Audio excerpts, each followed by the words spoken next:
রাজনৈতিক দলকে প্রশ্ন করাটাই তো মানুষ শেখেনি। আমি একটা অন্যত্র লিখেছিলাম যে ভারতবর্ষের রাজনীতির চরিত্রটা এমন যে মানুষের দ্বারা নির্বাচিত প্রতিনিধি যদি দলের লাইনের বাইরে কথা বলেন, তাহলে সেই দলের নেতা, যিনি কিন্তু মানুষের দ্বারা নির্বাচিত নন এবং তিনি আদৌ কোনো নির্বাচনের মধ্যে দলের নেতা হননি, তিনি এই নির্বাচিত প্রতিনিধিকে সাসপেন্ড করে দেন। এটা হচ্ছে ভারতবর্ষের রাজনীতির খুব বড় বৈশিষ্ট্য, যে মানুষের দ্বারা নির্বাচিত প্রতিনিধি সাসপেন্ড হয়ে যান। একটা দলের মধ্যে একটা নেতা, যে নেতা কোনোদিনও কোনো নির্বাচনের মাধ্যমে দলের নেতা হয়নি, আপনি এটা নিশ্চয়ই জানেন, আমি এটা বোধহয় একটু প্রসঙ্গান্তরে যাচ্ছি, কিন্তু জানা সবার দরকার। ভারতবর্ষের মধ্যে একমাত্র একটা এনটিটি আছে, যে এনটিটিটার অডিট কোনো স্বীকৃত অডিট সংস্থাকে দিয়ে করাতে হয় না, তার কোনো আইন নেই, তার নাম রাজনৈতিক দল। আপনি যদি একটা সামান্য সংস্থা খোলেন, তারও অডিট আপনাকে চার্টার্ড অ্যাকাউন্ট দিয়ে করাতে হবে। আপনি সোসাইটি রেজিস্ট্রেশন করতে পারেন, ট্রাস্ট রেজিস্ট্রেশন করতে পারেন, কোম্পানি রেজিস্ট্রেশন করতে পারেন, আপনি যে কোনো সংস্থাই করুন না কেন, আপনাকে একটা চার্টার্ড অ্যাকাউন্টেন্ট দিয়ে অডিট করাতে হবে। ভারতবর্ষ এমন একটা দেশ যার রাজনৈতিক দলের অডিট করানোর জন্য কোনো নিয়ম নেই। আপনি কোনো একটা রাজনৈতিক দলের ওয়েবসাইট খুলে আমাকে দেখান তো যে তার অডিট রিপোর্ট সেখানে প্রকাশ পেয়েছে। কাজে যে রাজনীতিটা বেসিক্যালি অগণতান্ত্রিক, বেসিক্যালি ওপেক, ট্রান্সপারেন্ট নয়।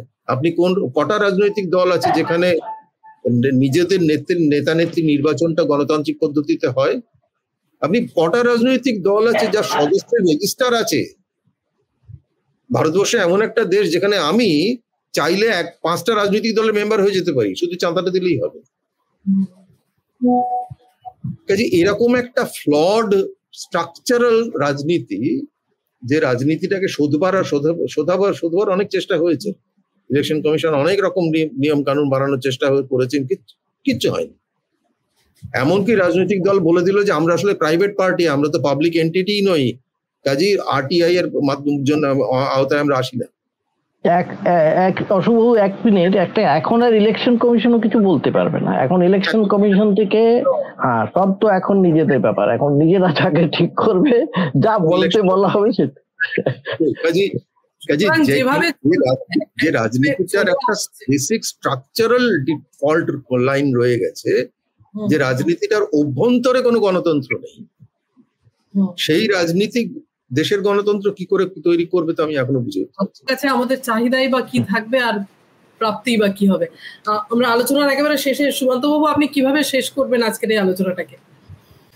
হ্যাঁ, নেই, আমরা মধ্যবিত্ত মানুষ, আমরা ফ্যাক্টর, আমরা চিরকালই ফ্যাক্টর থেকেছি, আমরা শেখাই, আমরা শিক্ষক, আমরা জাতি তৈরি করি। চাণক্যের উক্তি ছিল যে তুমি সিংহাসনে থাকবে কিনা সেটা আমি ঠিক করবো, আমি শিক্ষক, আমি তৈরি করব ছাত্র। তো আমরা জাতি তৈরি করি। যে কোনো সরকারি সেক্টরে যারা রয়েছি, শিক্ষায়, স্বাস্থ্যে, তারা যদি এজেন্ট হিসেবে কাজ না করি, বেসিক্যালি আমরা এজেন্ট হিসেবে কাজ করি। যারা ভাঙছে, যারা ভাঙতে চাইছে, আমরা তাদের এজেন্ট হিসেবে কাজ করি।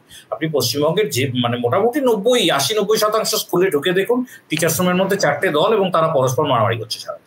তো এভাবে আমরা এজেন্ট হিসেবে কাজ করি। তো যদি আমরা এই এজেন্ট হিসেবে কাজ না করি, যদি আমরা দেশের স্বার্থের কথা ভাবি, নিজের স্বার্থের কথা না ভেবে এবং নিজের তাৎক্ষণিক সুযোগ সুবিধার কথা না ভেবে আমরা যদি ভাবি, তাহলে একটা জায়গা তৈরি করা যেতে পারে। আমরা মধ্যবিত্তই ভয়েস তৈরি করতে পারি, পারলে মধ্যবিত্তই পারবে, আর কেউ পারবে না। কারণ যারা শাসকে আছে বা উচ্চবৃত্ত আছে তারা নিজেদের স্বার্থটা সবসময় বোঝে। আমরা তবু ভাবি আমাদের কিছু নীতি, নৈতিকতা, মূল্যবোধ এখনো অবশিষ্ট আছে। সেই জায়গা থেকে যদি পারি, আমরাই পারবো, নিচের তলাকে আমরা তুলে আনতে পারবো। যদি পারি আমরাই পারবো, এবং আমাদের জায়গাটা খুব পরিষ্কার হওয়া দরকার। এটা আমাকে একজন প্রবীণ বামপন্থী তাত্ত্বিক বুঝিয়েছিলেন এবং আমার খুব ভালো লেগেছিল কথাটা। সেটা হচ্ছে যে শিক্ষা এবং স্বাস্থ্য, এই দুটো জায়গায় কোনো আপোষ চলে না। 100% রাষ্ট্রীয় হওয়া উচিত। এখানে যদি